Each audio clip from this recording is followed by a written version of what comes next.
Hey there. Today we have the introductory lecture for the 1933 film Queen Christina, starring Greta Garbo. Now, Greta Garbo was one of the most famous and enigmatic actresses of classic Hollywood in the 1930s and 40s, and she's even to this day considered one of the greatest film actresses of all time. She was an incredibly skilled actor whose style was based on subtlety. She could display a range of emotions with her eyes and small facial movements. Famed director George Cukor said, quote, "She had a talent that few actresses or actors possess. In close-up, she gave the impression, the illusion of great movement. She would move her head just a little bit, and the whole screen would come alive like a strong breeze that made itself felt." In popular culture, she is probably best known for her reclusiveness and is often associated with the phrase, "I want to be alone," which she actually said in the film Grand Hotel in 1932, but became associated with her whole life. But she actually expressed this sentiment often in interviews. From one 1928 fan magazine interview, quote, "As early as I can remember, I have wanted to be alone. I detest crowds and I don't like many people." I'm going to give you a brief overview of Garbo, but we're going to talk kind of more about the film and queer culture in Hollywood and queer readings of the film. That's really what we're going to focus on. But I'll give you a little bit of background about her and the film too. You do have a 2005 documentary about Greta Garbo that's assigned in addition to the Weiss reading, so I highly recommend that you watch it. It's pretty much about the most recent documentary available about her. And Turner Classic Movies, I think, created it in 2005. It's only available on DVD, so the copy that you can download is really about it. You can't stream it anywhere. So Greta Garbo was from Sweden. She was born and raised, grew up in Sweden, and started her career as a model and then acted in a few silent films in Sweden, starting in 1924, before coming to Hollywood in 1926. And throughout her career, she acted in just a total of 28 films because her career actually only spanned 15 years. However, after coming to Hollywood in 26, she is in a few early silent films. She makes the transition to sound, and that's really when her career takes off. And by 1933, she was the highest paid star at MGM Studios, making $250,000 a film. That's about $5 million a film in today's terms. And at her career high point in the 1930s, she was so in demand and so popular that the studios gave her control over directors, scriptwriters, and co-stars of the film that she was in, including Queen Christina. Her final film was actually in 1941 when she was 35 years of age, directed by George Cukor. It was called Two-Faced Woman. And after making it, she completely retired from acting and public life at the age of 35. After retirement, she received almost constant requests to return to the screen, but turned them all down. She was nominated for four Academy Awards for acting during her career and never won, but she did receive an honorary Oscar, a Lifetime Achievement Oscar, in 1955. Garbo was an avid art collector her whole life, and at her death, her collection was worth millions of dollars. And after retiring from Hollywood, she lived in New York City basically from the 50s until her death in 1990. And she was known for taking long daily walks around the city, dressed very casually and wearing large sunglasses. And, for a number of decades, Garbo watching kind of became a sport in New York City. And people would sort of trade stories about how they would catch a glimpse of the aloof Garbo wandering around their street. Greta Garbo died in 1990, having never married, with no children, and basically having lived alone for most of her adult life, just like she wanted to. Garbo was, as I have mentioned, notoriously reclusive and extremely protective of her private life. And, remember at a time in the 30s when fan magazines were read by hundreds of thousands of people, if not millions, and rumor mongering about the personal lives of film stars was kind of a national pastime. Variety magazine, sort of a trade magazine for the entertainment industry, wrote about Garbo, quote, "Practically nothing has ever been known personally about Miss Garbo, she being a publicity shunner and the toughest of all stars to interview. She was known to love to read books and talk about art over going to parties, and she disliked the Hollywood scene intensely. She supposedly never read fan mail or gave autographs in public. So, besides her prolific acting skills, Greta Garbo was celebrated in the press for her beauty and sophistication. Her on screen persona was typically that of a European, sophisticated yet weird, world weary woman, often tragic figures she played. And this obviously kind of connected to her mysterious persona in real life, and at least how the press portrayed her with this European background, slightly accented English, and sort of hard to sort of really get to know who she was. She also had a reputation for being hard to work with professionally and having a cold personality. One fan magazine compared her to the Nordic weather: cold, snowy, gloomy, windy, and rainy. Although you wonder, if maybe she wasn't hard to work with, she was just a professional and she sort of acted contra expected gender norms at the time. But of course, this aloofness and this distance made her all the more intriguing and alluring to the press and to her fans. And speculation constantly followed her, especially about her private life and especially about her sexuality. Of course, we now know today that Greta Garbo had romantic relationships with both women and men throughout her life. For example, Mercedes de Acosta, one of her more, I think, long-lasting relationships, both romantically in terms of friendship. And Mercedes de Acosta was a playwright and a poet, although unfortunately nowadays she's known more for her relationships with famous women like Garbo than her own creative work. And she once sort of confessed that Greta Garbo kissed like a man, and those tidbits, of course, are salacious and we can sort of frown upon them, but those are the kinds of rumors about her private life that people sort of, were looking for years. So there was a lot of sort of speculation, not just about her guardedness, but her sexuality. So Greta Garbo is part of a larger community of what today we would call queer Hollywood, both in representations on screen, as well as in terms of the actual lives of people in the film industry. So pre-code Hollywood offered actually kind of a space, and even the 20s silent era and in sort of the early 30s pre-code era, there is kind of this space for limited kinds of representation of queer characters and same-sex desire and sort of what were considered non-normative representations of gender and sexuality.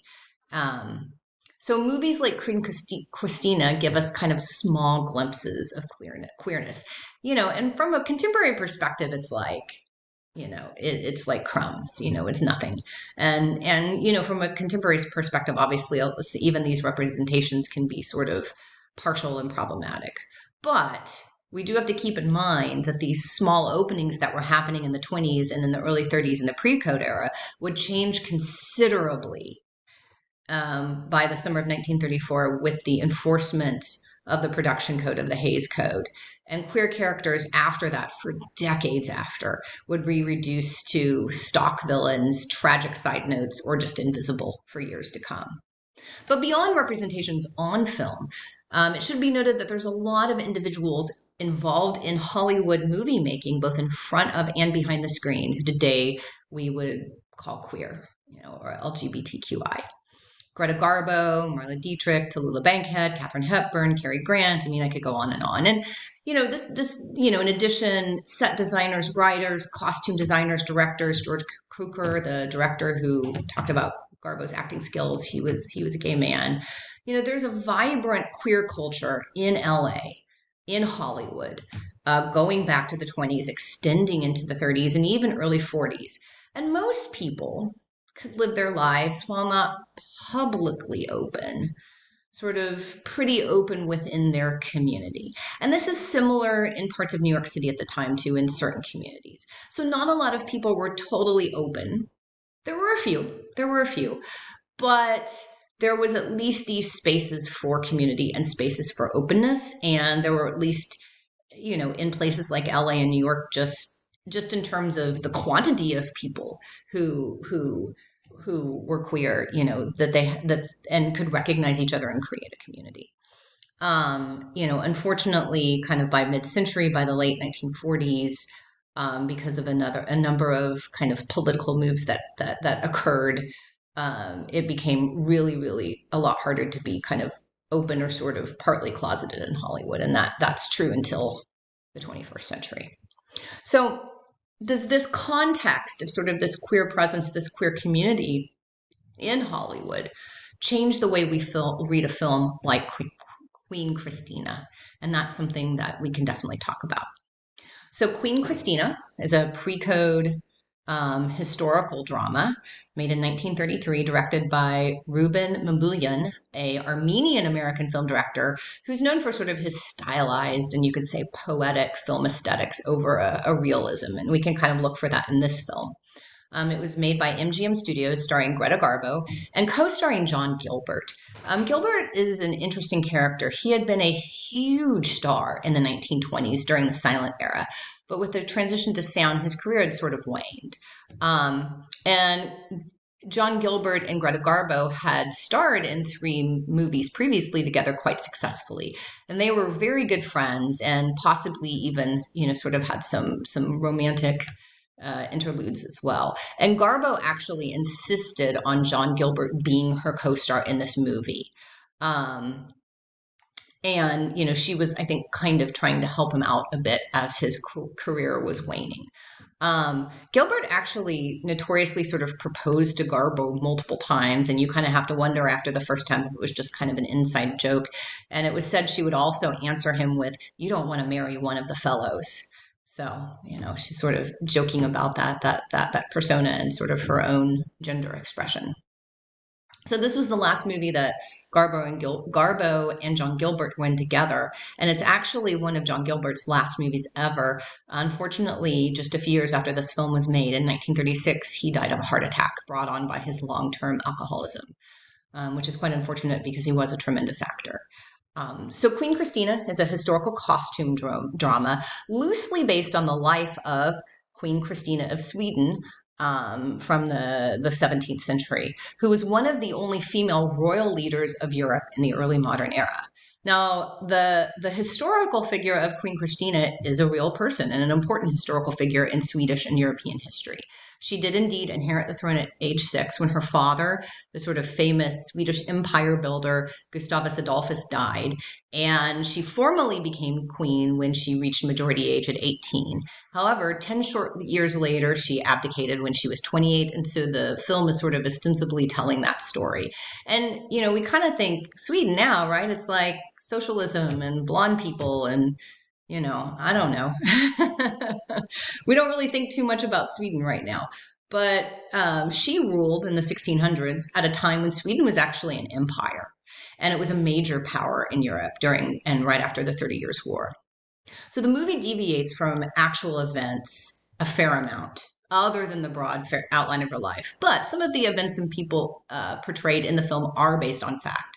So Queen Christina's father did raise her as if she was a boy, teaching her shooting and hunting and other skills that were seen as masculine and inappropriate for women at the time. She did prefer and often wore men's clothing. And the real Queen Christina was also a patron and admirer of science and the arts throughout her life. And Christina's lady-in-waiting and close friend, Ebba Spar, is a character in the film. It's sort of her best friend. However, as I'll talk about in a minute, the relationship is portrayed a little bit differently in the film. We can sort of talk about her relationship with that character. So many main aspects of Christina's life in the film are fictionalized or have been altered for the movie. So John Gilbert's character, Antonio, her sort of main romantic interest, is entirely fictionalized, and the romance is fiction. Also in the movie, it's falling in love with Antonio, which creates the political conflict that ultimately leads to her abdication of the Swedish crown. In real life, the main reason Christina abdicated was not because of some romance with some Italian guy, but because she ultimately decided she didn't want to marry anyone, and she wanted to live and do as she pleased without the pressures of ruling. So not really a Hollywood ending story in the 1930s when you need like the big romance. Christina was known at the time to have romantic relationships with women, including Ebba Spar. In fact, Spar was probably one of kind of her main, romantic partners and friends in her life. So in the film, there is a scene where they do kiss, but we're going to kind of read what this scene means, and we'll think about the different ways we can read it. So I think sort of the surface presentation is that it's very platonic, it's very chaste. There's no any kind of suggestion of a romantic relationship is removed from sort of the surface reading. Although, as we'll talk later, her scenes with Eva and other aspects of this movie can be read in different ways by different spectators. So why does this matter, right? What's the importance of historical accuracy in a movie? Why do we deem something a historical film in the first place? Is it the accuracy of the storyline, the characters, the events? Or is it more kind of detailed to period costume, hairstyle, set design, for example? What do we associate more with sort of a feeling of 17th centuryness, for example? And what's the purpose of a historical film? So we're going to talk about this in more detail in class, but think about these kinds of questions about what defines a historical film and what is important in terms of accuracy and what isn't when you watch the movie. So besides the documentary about Greta Garbo, your assigned reading this week is Andrew Weiss's article, or chapter actually, Queer Feeling When I Look at You, Hollywood Stars and Lesbian Spectatorship in the 1930s, from the book Stardom, Industry of Desire. So Queen Christina is often seen as an important film in the early history of queer cinema. Not just from its association with Greta Garbo, but also just because of the film itself. And from our contemporary perspective, this may seem strange because, the same-sex desire of the character of Christina is not overtly portrayed. In some ways, it's kind of whitewashed. And in fact, she is paired with a male romantic lead. So, why is this seen as sort of a part of queer cinema? But we need to think about a number of things to sort of put this in the history of queer cinema and sort of give this film maybe a queer reading. First of all, we need to think about a multiplicity of audiences. An audience is not just homogenously white, straight, cisgendered, middle class. Think about how LGBTQI individuals as spectators and film consumers in the 1930s would encounter this movie within the context of no overt positive representations of queerness being even remotely available in mainstream, right? So, how is it that you're sort of, seeing sort of two women kiss, even if it's sort of portrayed as one-off or it's sort of chaste or it's not, a serious romantic kind of kiss in terms of the surface reading, even having that sort of image to access is very rare in the 1930s. So how do people negotiate culture and play with culture and derive pleasure from the fantasies of culture within these dominant and often repressive structures in which they find themselves?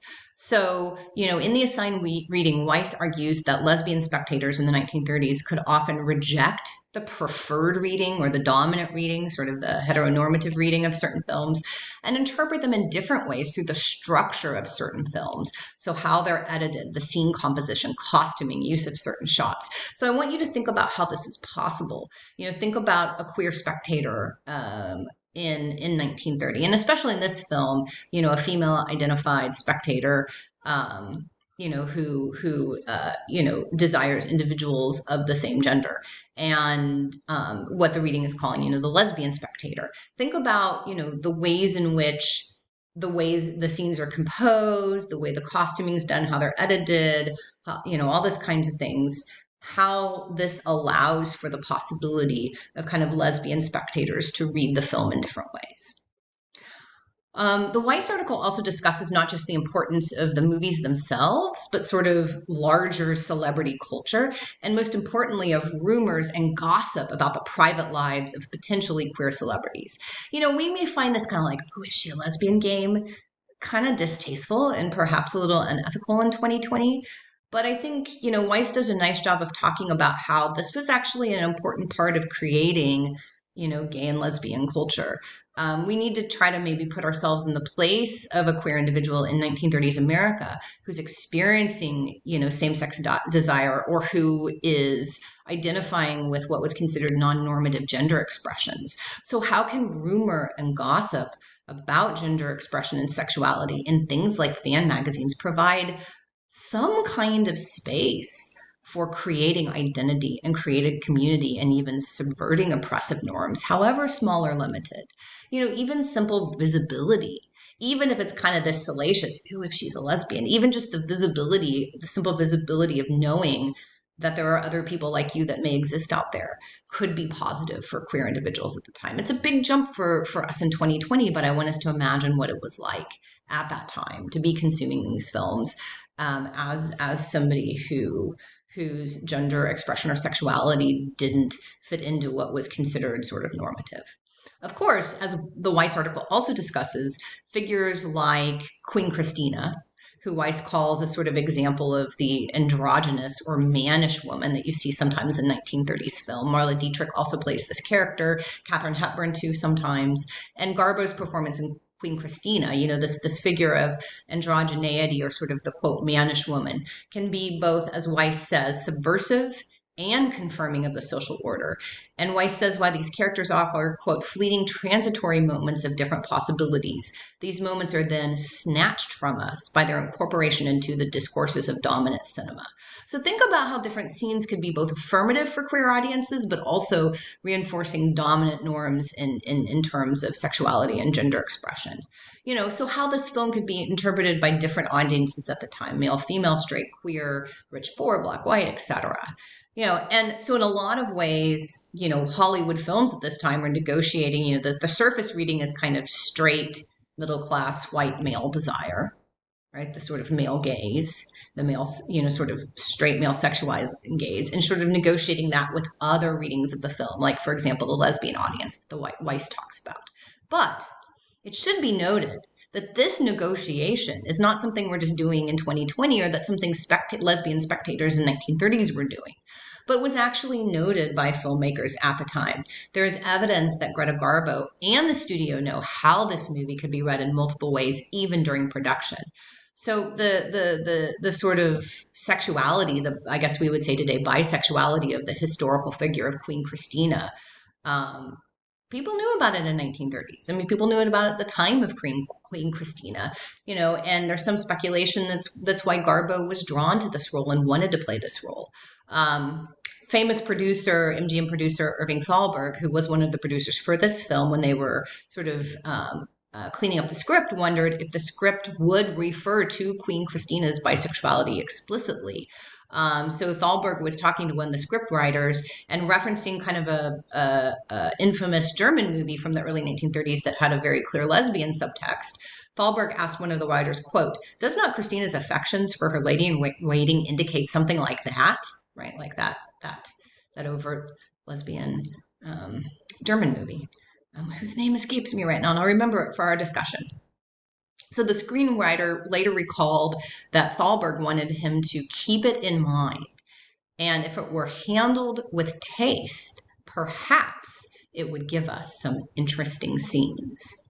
So, it's sort of, I think, up to us what they mean in terms of interesting, but I think it means could play both to sort of standard straight male desire, but also maybe open it up to other readings for other audiences. So, enjoy the interesting scenes, but also enjoy the entire film of Queen Christina, and we'll discuss it in our next class meeting.